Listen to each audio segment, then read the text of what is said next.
teman-teman, kemiskinan tidak hanya dipengaruhi oleh rendahnya pendapatan, tetapi juga oleh kebiasaan dalam mengelola keuangan sehari-hari.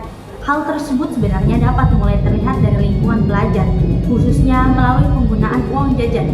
Di tengah berbagai kebutuhan dan gaya hidup saat ini, masih banyak siswa yang menghabiskan uang jajannya tanpa perencanaan yang jelas, sehingga sulit menyisihkan uang untuk kebutuhan lainnya maupun tabungan. Lalu, bagaimana sebenarnya kebiasaan siswa dalam menggunakan uang jajan mereka sehari-hari? Apakah uang tersebut cukup untuk memenuhi kebutuhan atau justru habis tanpa disadari?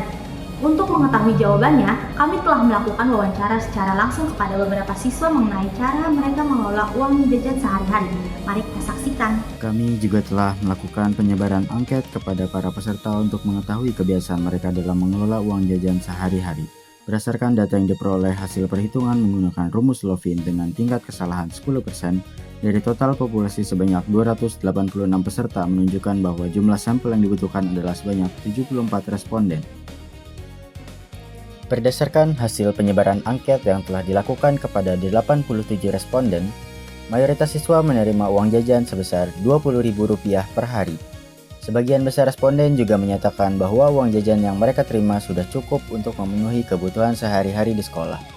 Selain itu, banyak pelajar telah menyisihkan sebagian uang jajannya untuk ditabung dan menganggap bahwa pengelolaan keuangannya sejak dini merupakan hal yang penting.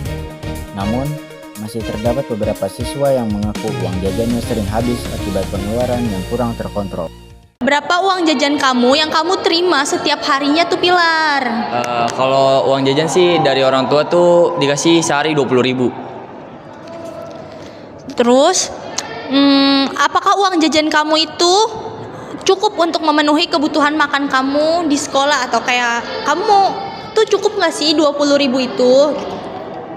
Pastinya sangat cukup ya, karena saya di sekolah nggak pernah jajan. Pokoknya saya di sekolah cuma buat bayar parkir doang lah, sisanya buat ditabung. Oh iya. Terus apakah kamu pernah mengurangi pengeluaran kamu di sekolah hanya untuk makan agar bisa skip. Apakah kamu pernah mengurangi pengeluaran untuk makan agar bisa membeli hal lain? Kayak kamu tuh sampai hemat banget nggak makan di sekolah karena kamu tuh mau beli sesuatu gitu. Mau beli sesuatu ya. Pokoknya saya kan dapat 20.000. Nah, uang dari 20.000 itu pokoknya 15.000 itu saya tabung buat beli sesuatu. Pokoknya saya tabung 15.000 itu. 5.000-nya saya buat bayar parkir dan 2.000-nya itu saya buat keperluan kayak beli paketan atau yang lain-lain gitu. Pokoknya 15.000 udah pasti saya tabung. Itu udah pasti, berarti setiap harinya 15.000. Iya. Wow, banyak berarti duit Pilar, guys. Baik, terima kasih Pilar sudah mau diwawancarai. Berapa uang jajan yang kamu terima setiap harinya tuh ini? Rp15.000. Rp15.000? Wow, cukup banyak. Wow. Apakah uang jajan yang kamu terima setiap harinya cukup untuk memenuhi jajan kamu, Imam? Cukup, sangat cukup sekali. Wow, sangat cukup.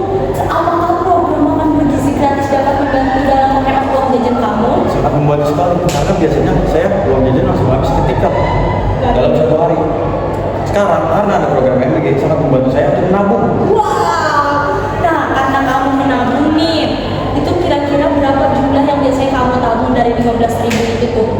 Biasanya sih saya menabung Rp10.000 sampai paling kecil Rp5.000. Oh, berarti kamu kalau mau beli apa-apa tuh kamu tabung dari 15.000 itu ya? Betul sekali. Kira-kira nih ada saran nggak sih ke teman-teman semuanya untuk menghemat pengeluaran uang atau gimana sih cara mengelola uang yang baik gitu? Bersabar, jangan judul, jangan main apapun, jangan merokok. Tabung uang kalian untuk masa depan. Oh, tabung uang kalian untuk masa depan, guys. Terima kasih, Imam. Baik teman-teman semua, setelah kita melakukan wawancara, kita dapat simpulkan dari sini kita bisa belajar bahwa uang jajan bukan sekedar untuk dihabiskan, tetapi bisa menjadi awal dari kebiasaan mengelola keuangan.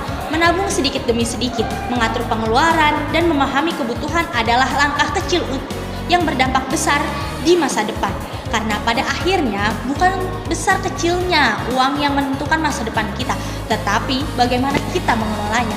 Baik, terima kasih. Wassalamualaikum warahmatullahi wabarakatuh.